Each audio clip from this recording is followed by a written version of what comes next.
So welcome back to Outside the Box, our EMS podcast, driving clinical performance here in the city of Sugar Land.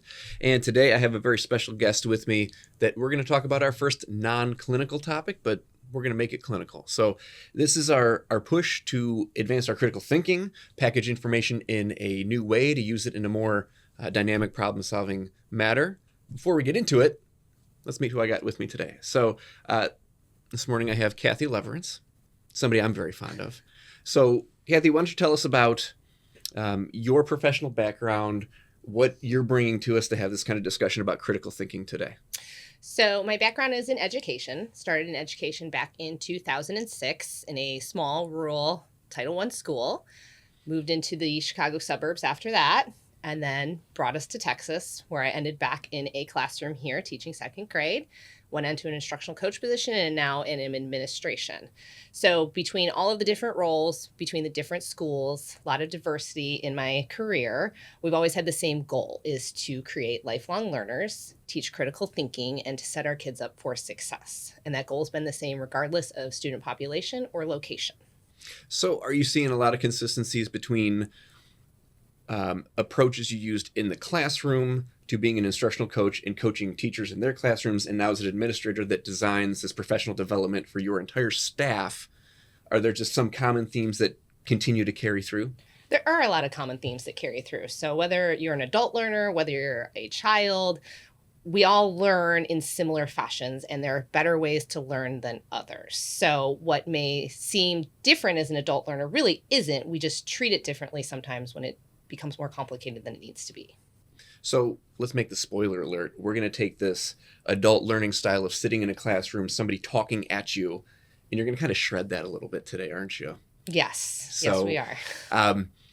Which is fine. And this is why we're having this discussion, is that I'm willing to bet that a large majority of us got into this job and we came to the fire department because it's not a sit at a desk job. Some of us are lame and do that now anyway, but we got into this job because we're doers and we want to be engaged and keep moving forward. So we're going to talk about this concept of depth of knowledge that you're going to break down for us that really kind of capitalizes on that. It makes it very fitting for us. So do you want to introduce us to Norman Webb is the guy that came up with this, and we'll have some of the references in some show notes. You can look up stuff on your own, but Kathy, why don't you take us through depth of knowledge in a general way? What is this concept? Depth of knowledge is just different levels of questioning. So while there's no such thing as a stupid question or a bad question, there are different levels of complex questioning. So he has 4 levels of questioning, and then level 1 being your most basic, being a recall question, because we all have to start somewhere. You need a strong foundation to build upon. And then you would go to more of a level 2 where you apply that skill or concept. Now that you've learned the basic, how do I apply it in a little bit, more of a challenging light? And when you have your level 1 and your level 2 questions, there's really only one right answer. So if I'm asking you, if I'm a reading teacher and I'm saying, who are the main characters? You're either right or you're wrong. There is no in between.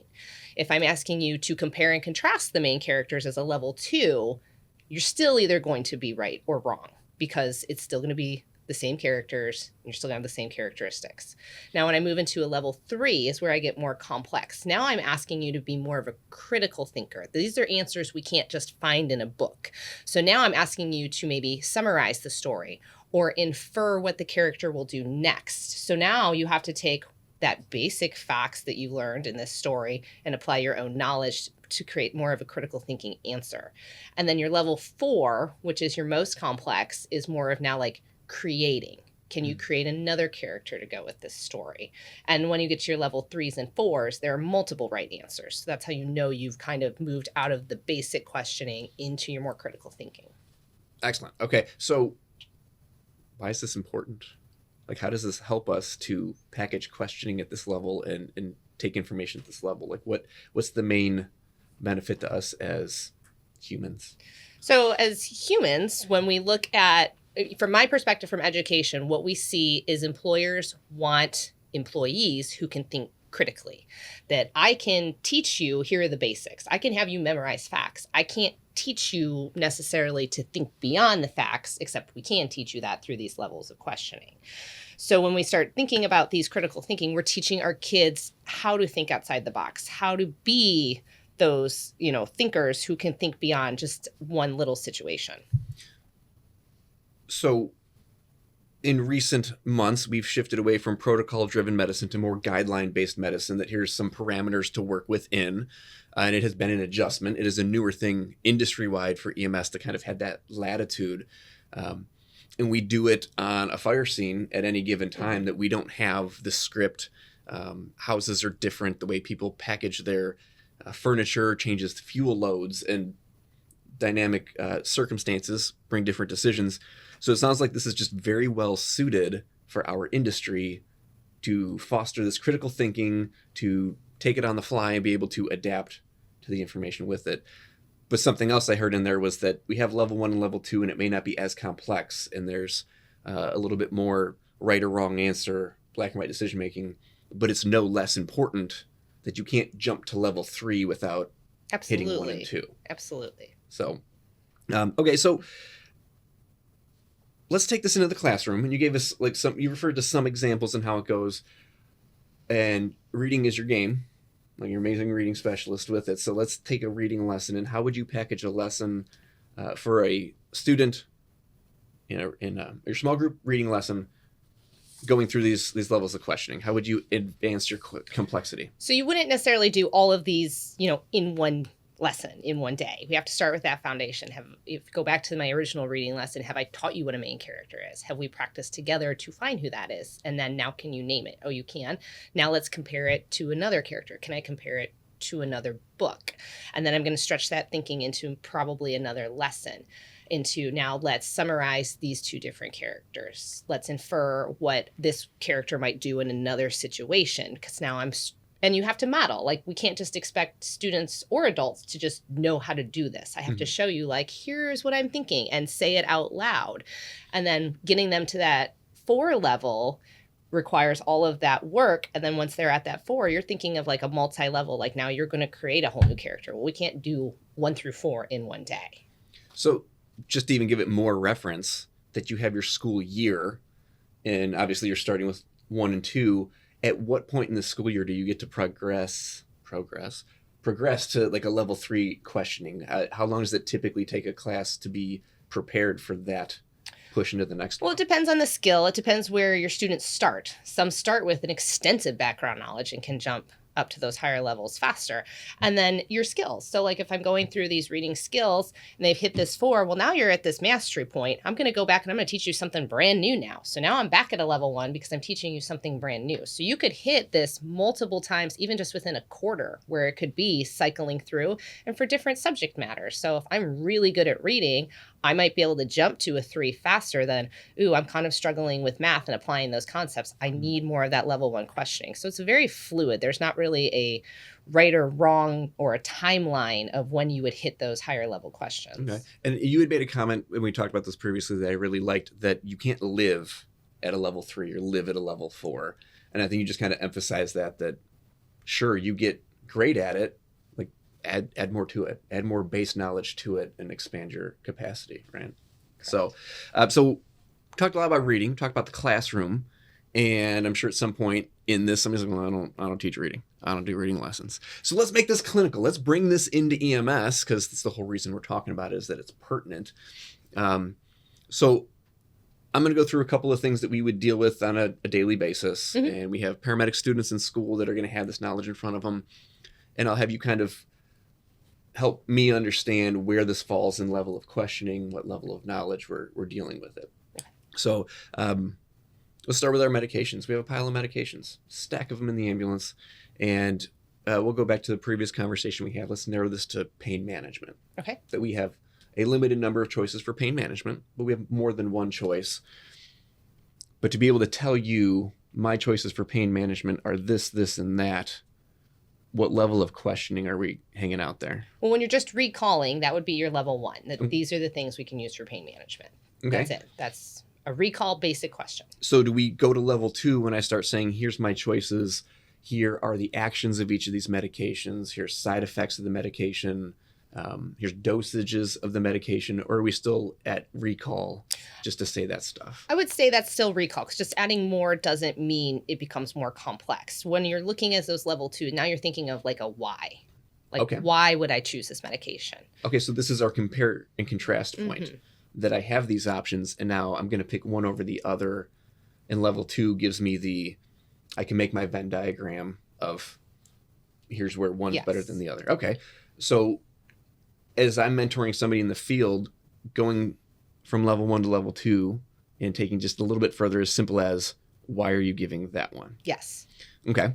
And I think to go with it with pain management, that there are some circumstances where one choice is dangerous, making it an inappropriate choice, and where it's not just a preference thing. It's preferable because it won't kill the patient.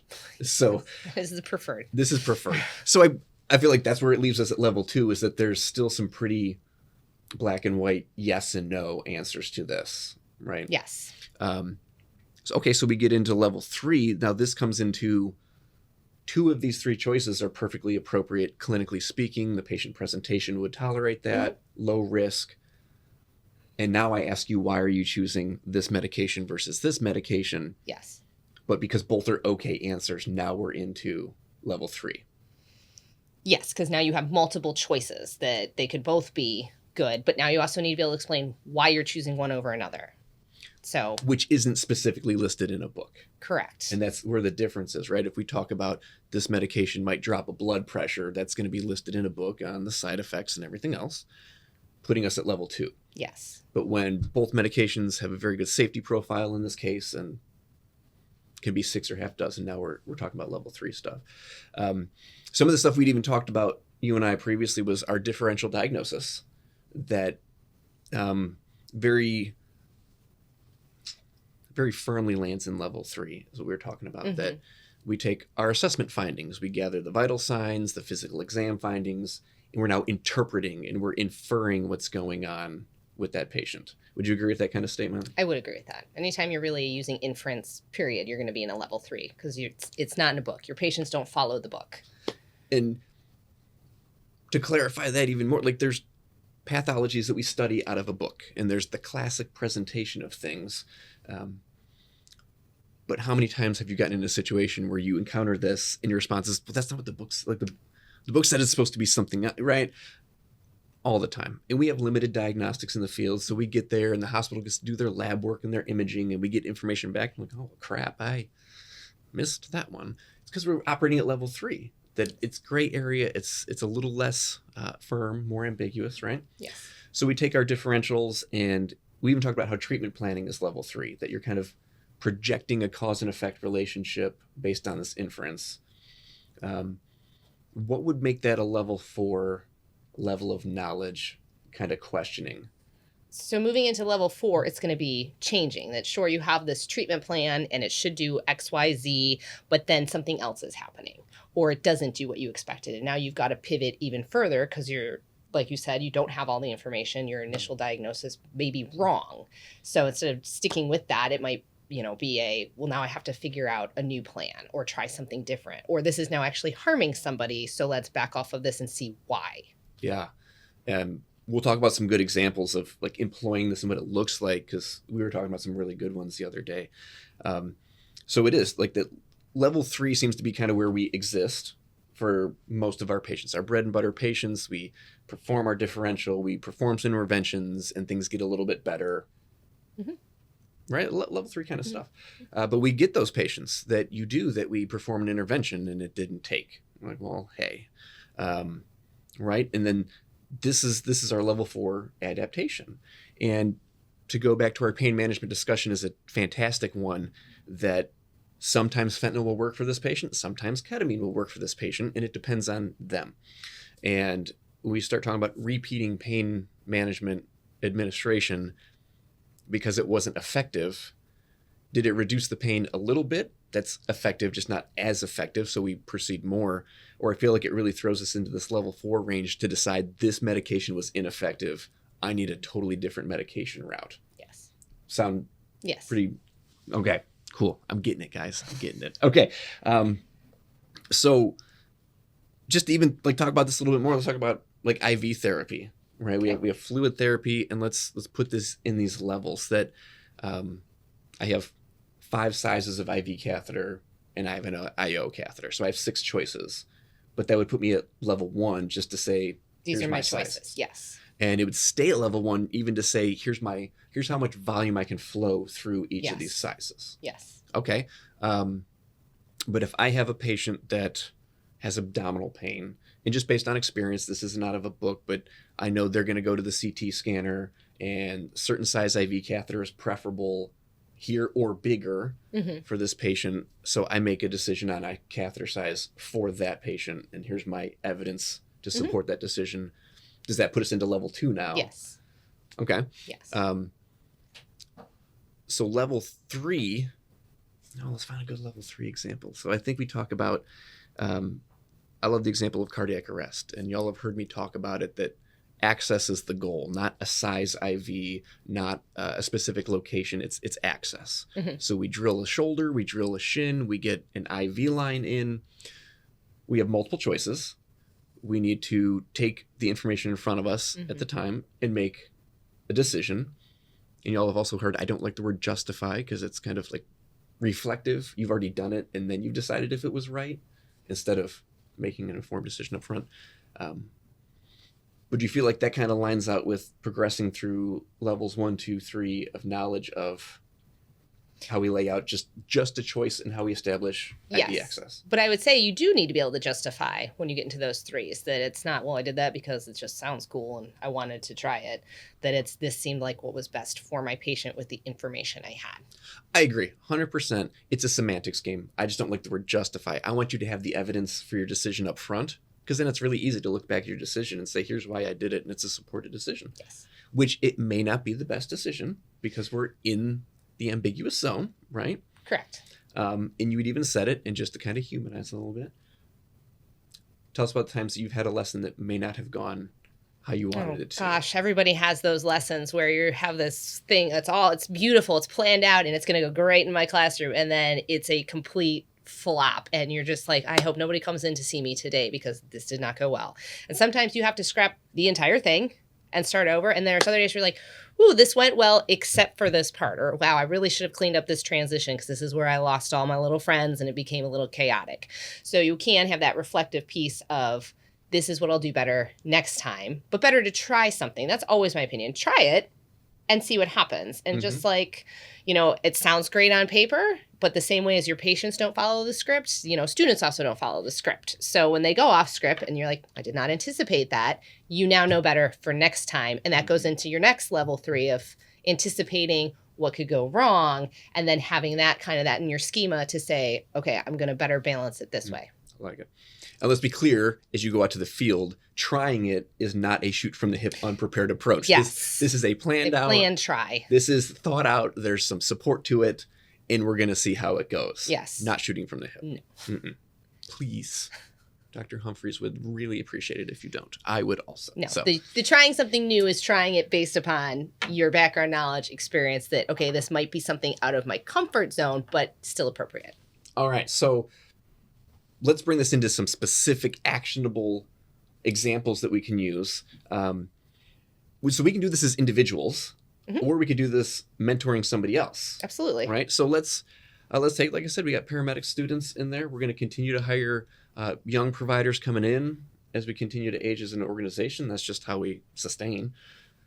So let's take some level 1 questions. If I'm studying medications, I'm in my book here as a student, as a recruit, whatever it may be.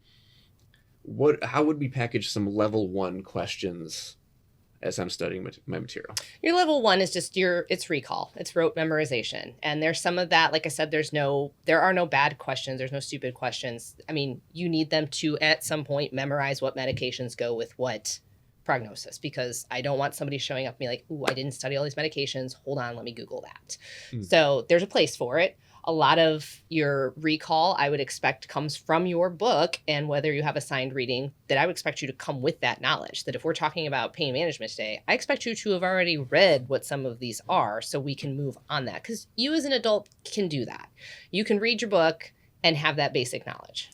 So really, I can take this and give you this expectation that next week we're going to talk about pain management. You need to know some of these bullet points. Yes. A little different than we typically do it as adults, is come in the room cold and I'll just tell you everything. And how do you feel about that modality? Oh, well, lecturing is the bottom of my list because nobody comes in and is like, oh, great, 120-page PowerPoint. So, Right. and if you are lecturing, when the people who are learning are the ones who are speaking and doing. So if we're coming in and you are lecturing at me for 3 hours, who did all the learning today? You did, because I am in my own brain thinking about, well, I need to do this grocery list, and oh, I can't wait to go have lunch with this person, or what am I having lunch today? Oh, I'm supposed to, okay, let me look like I'm paying attention now. I'm not doing any of the learning. So we want to kind of keep the lecturing to a minimum. There's a point where we have to give information, but we can only absorb it for so long. So more doing. Yes. Awesome. So let's take this to level 2. Now we have this interpersonal interaction because you've given me some things to study. You've given me the content area to prepare, at least look at some knowledge. So if we come in with pain management, I've studied my medication choices and what the drugs do and what the doses are and how I administer it.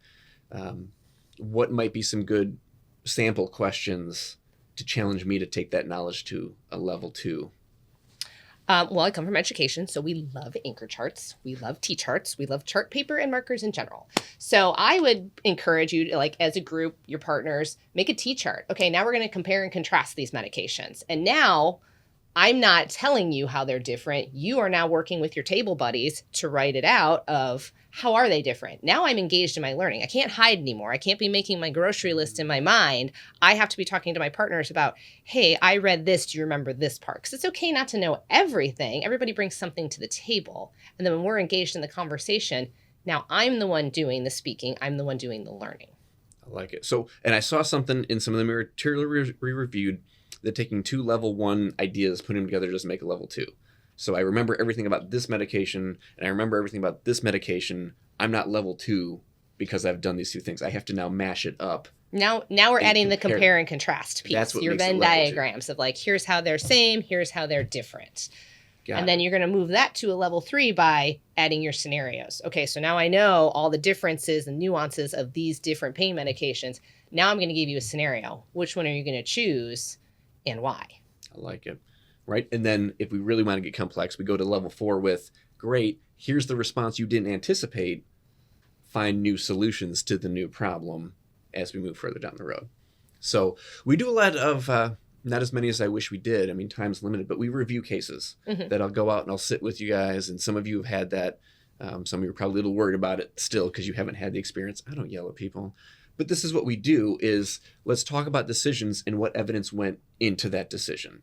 And my favorite question is, what were you trying to accomplish with that objective? And then how do you know if you accomplished it or not? You know, again, the evidence question, like what observations did you have? And then what was the next step?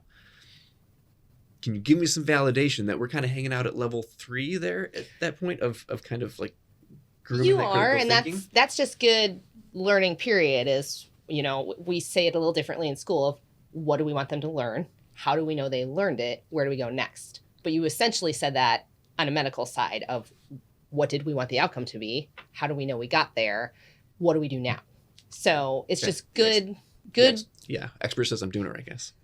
Good reflective practice. And in both our professions, there's a lot of go, go, go, go, go. We don't take enough time to reflect. What went well? How do I do it better next time? So we can even take this on a smaller scale, that my partner and I transfer our patient care. And as we're getting back to the ambulance, it could just be I didn't really like this kind of thing. I might want to try something different next time. Or I was on this side of the patient and I feel like it may be challenging because of these things.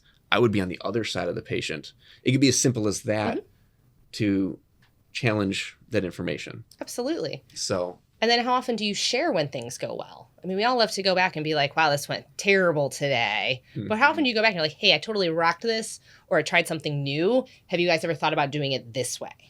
Right. I think we're pretty decent that once in a while we'll get good suggestions up of here's some good evidence and support. Let's try this idea. Let's look at it. You know, my thing is always let's define the problem we're addressing and not just, you know, willy-nilly things that goes into the try it but prepared try it. So, but you're right. We often don't have those conversations of things that went well. Or if we do, it kind of stays in our station. It doesn't extend to other stations. I mean, the things we flub, those get around. Yes. Right? And you've been around the fire service with me enough that not exactly like the most encouraging to learn through mistakes, that a little bit rougher, but those are our learning opportunities too. Absolutely. And I think, without getting you too excited about it, that we're okay with good, that it went fine. That call was fine. Nothing particularly went wrong. It's fine. It's fine. We're good. Yes. Tell me your thoughts there. I do believe strongly, as you prefaced, that good is the enemy of great. That good is good. It's complacent because what's wrong with being good? How was your day? It was good. How's work? It's good. How's my school? It's good. How's your, the patient's outcome was good. But that stops us from being great. When things go wrong and you're like, wow, that was terrible, we're forced to say, we need to relook at this. This didn't go as planned. What are we going to do now? But when things are good, we like to stay there. Mm-hmm. We like to stay in our little comfort zone of like, I know what I'm doing. Everything's good. Everything's good. But how do we move into great? Yeah. And I think you and I gel on this a lot. We have a more immediate consequence in my industry here, in our industry, that we could really get ourselves in a pickle. And again, immediate consequences with people's health in the acute care kind of setting. But I appreciate your viewpoint that way, that your consequences are long-term. Yes. That you take some 6, 7, 8-year-olds and set them down a different trajectory with some questionable learning practices, or like you talked about, you turn them off to school and learning. Yes. And now at 8 years old, you can alter somebody's whole life. So, I mean, I think it's just the time span in which the consequences reveal themselves. But I think they're pretty kind of comparable things. Like, we could really ruin somebody's life in either one of our professions, being complacent, being okay, being just good, right? And that's not to say that there isn't acknowledging good performance. Absolutely. Things go well, acknowledge it. I like to tell you guys it's the same thing. Let's acknowledge the things that went well so we can replicate it. Absolutely. Let's replicate those practices. So how do you take that of, how do we still have acknowledging good things are happening, but still have room to grow? How do we reconcile those things in your mind? Well, you need to be in that mindset that there is always room to grow, getting out of that complacency in the first part. And then there's nothing necessarily wrong with good. We like good. Good is better than, wow, that went terrible. But moving into great really requires that self-reflective piece and the desire to get better. So, and I know, you and I I'm going to go into the fitness realm a little bit, that if my goal is to hit a 200-pound squat and I hit it, I'm like, well, that's it. I'm good. And then I move on. It's, how do I fine tune it to hit 205? Same thing with, okay, if I've got a reader who's reading at their appropriate level, I don't just quit reading with them for the year. It's how do I push them a little bit further? How do we get just a little bit better? And that requires a lot of self-reflection. We should always, in my opinion, want to be better at our jobs and want to grow in our profession. So the other enemy of not just good is the enemy of great, but also is this is how we've always done it. So we have to get out of that mindset of, well, this is how we've always done it. Okay. And it's been good, but how do I take what we've always done and improve it a little bit to make it great? Because I started my teaching career in 2006 with a chalkboard and a Visa V marker and an overhead projector. If I went into a classroom with those tools now, there'd be a whole lot of parents who were like, wait a minute, it's not okay. But you have to continually adjust to get to that point. I don't want to go to a doctor who's still using 20-year-old medicine and hasn't read a single journal because this has been fine for all my other patients. What's wrong with you? Right. And even to drive that point even further, and that's why I like talking about, when we talk about some of the clinical concepts, we talk about, how long that guest has been in EMS and what was it like then and what has changed. When I came out of paramedic school, my first cardiac monitor as a paramedic didn't have the capability to do an EKG. We didn't have CPAP in the field, right? I'm a huge proponent of CPAP. I love CPAP. You're going to keep hearing more and more about CPAP. In fact, there's a whole episode about PEEP that comes with CPAP, right? So if you don't grow, you get stagnant, and you're right, then it's, this way we've always done it. And for us, if we're going to get stuck in the way we've always done it, then we should probably make some more room in the stations for the horses to come back and have the hayloft. So there's better ways of doing things. And I love your expression that you know better, you do better. So that's how we know better, is we dive back into material. And like we were talking, it's as simple as turning to your partner after this call and say, hey, this went well. this could have gone a little better. And you're right, things will be good. That was fine. Call was fine. Ask yourself if that went exactly how you wanted it to. Mm-hmm. Not what would you do differently, because you phrase it in your mind, and it'd be, I wouldn't do anything different, because it was fine. It was good. Did it go exactly how you wanted it to? And there's your opportunities for improvement. And change is good. Yeah. It's uncomfortable, though. It is. But we are making a big push to be comfortable being uncomfortable, because that's where growth happens. Mm-hmm. So, all right, so let's start closing this out. Like, what kind of challenges do you see with employing this kind of concept? Well, like we talked about, one of the biggest challenges is complacency. So being okay with being good. But that also requires you to kind of check your ego, that maybe a younger paramedic can teach me something. Maybe a younger teacher can come in and teach me something. We can't all be experts at everything. So when we all get together, you take a lot of expertise and you can learn from each other. Mm. But you have to be open to learning from each other. Because if you're the smartest person in the room, you need to find a new room. So you should always be willing to learn from each other. And that can be the biggest challenge, because it is uncomfortable. It's uncomfortable acknowledging somebody else may know more than you. But once you get past that and get into that growth mindset, it can really take you further. And that's how you move from good into great. I love it. All right. So I'm at the end of my list of questions. Are there any closing comments you want to throw in there before we wrap this up? I think it really is about being, like you said, comfortable being uncomfortable, because that is how you get better. And then you start to see those changes and you see the benefit and you see, well, I can be a little more vulnerable and say, hey, this didn't go how I thought it would. What would you have done differently? We can learn from the people who've been here a long time, have a lot to offer, and our young people have a lot to offer. It's that balance of finding where you fit and who you can learn from. Because again, we can't all be experts in everything. Mm-hmm. But when we bring all our expertise together, that's when somebody's going to know more than I. And I don't need somebody who knows everything I know. I need somebody who knows the stuff I don't know, so I can learn from you. Yeah. And it's going to take practice. Absolutely. Right? Let's be clear. Like, this isn't I have it right now, right? That we're going to package questions, and I think they're going to be level 3 questions to drive you that way. And then I go back and reflect on them like, oh, that was not level 3. Yep. All right. Failing forward. Right. Dust off, do it again. There we go. Right. So, Kathy, thank you for coming down to share your thoughts and ideas with us. I think this is incredibly useful. That's why we put it in the podcast. But take the opportunity yourself to challenge the way you think, the way you package information. How many patient contacts do you have in a day, and how many opportunities is that to then go replay it in your mind and think through differently? Would we approach it in a different way and expand that critical thinking capacity?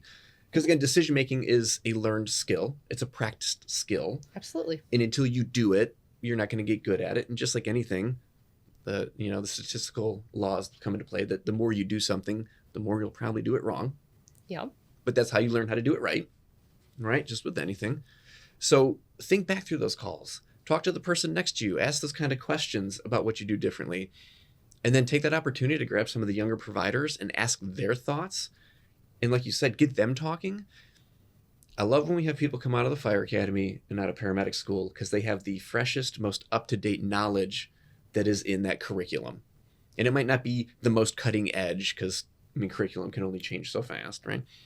But capitalize on that, right? Like, here's this new concept we talked about in paramedic school, and you're like, holy cow, man, that's fantastic. Right? You take your new concepts with the experience of, this is what the book says, but this is what life's going to do. And you combine them together, you could have some very powerful thinking. Yeah.